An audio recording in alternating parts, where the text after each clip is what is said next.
नमस्ते, मैं हूं अविनाश और आप देख रहे हैं एबीपी अनकट। अगर आपसे ये पूछा जाए कि फिलहाल दुनिया का सबसे बड़ा तानाशाह किस देश में रहता है, तो शायद आपका जवाब होगा चीन।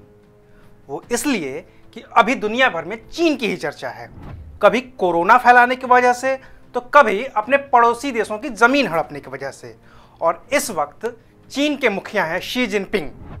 लेकिन शायद आप भूल रहे हैं कि शी जिनपिंग से भी बड़ा एक तानाशाह इस दुनिया में रहता है और उसका नाम है किम जोंग उन, उत्तर कोरिया का राष्ट्रपति, जिसकी तानाशाही के चर्चे पूरी दुनिया में हैं। चीन और रूस जैसे देशों को छोड़ दिया जाए तो कोई भी देश शायद ही इसका दोस्त है या फिर इससे वास्ता रखना चाहता है। अमेरिका और दक्षिण कोरिया तो इसके स्थायी दुश्मन हैं।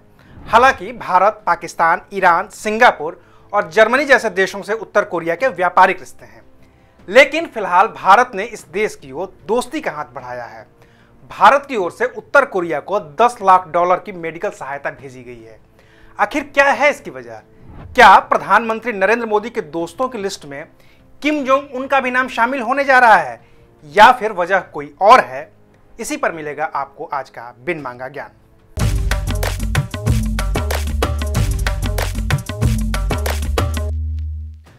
नॉर्थ कोरिया का तानाशाह किम जोंग उन अपने परमाणु हथियारों को लेकर दुनिया के निशाने पर रहता है। यही वजह है कि अमेरिका ने उस पर कई तरह के प्रतिबंध लगा रखे हैं। चीन और रूस उत्तर कोरिया के दोस्त भले ही हैं, लेकिन वो भी समय समय पर उत्तर कोरिया को उसके परमाणु हथियारों को लेकर चेतावनी देते रहते हैं। वहीं किम जोंग उन भी कभी मिसाइल का परीक्षण करके तो कभी बम धमाके करके दुनिया के दूसरे देशों को धमकाता रहता है। कभी अपने ही मंत्री को सरेआम फांसी चढ़वा देता है तो कभी किसी को तोप के सामने खड़ा करके उड़ा देता है। ये सब उसकी तानाशाही का प्रतीक है। लेकिन इस देश में जो दिक्कतें हैं, शायद ही कभी उनकी ओर किसी का ध्यान जाता होगा।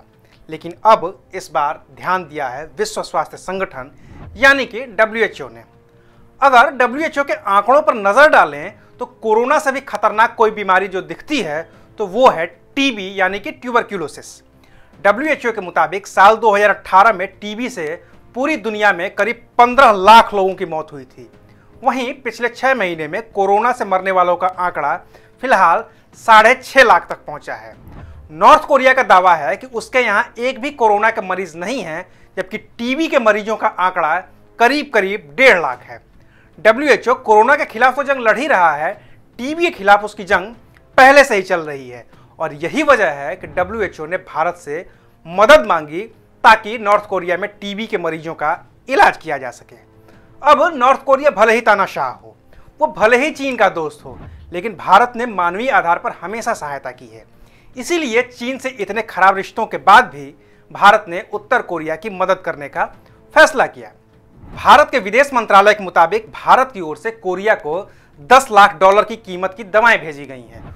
उत्तर कोरिया में भारत के राजदूत अतुल मल्हारी ने WHO के अधिकारियों की मौजूदगी में उत्तर कोरिया के अधिकारियों को दवाओं की ये खेप सौंपी है।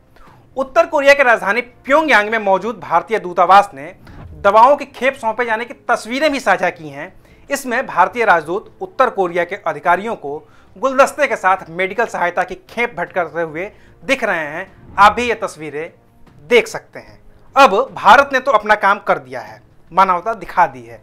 नॉर्थ कोरिया क्या करेगा नहीं पता, लेकिन अपडेट्स जो भी होंगे हम आपको बताएंगे। देखते रहिए एबीपी अनकट। एबीपी न्यूज आपको रखे आगे।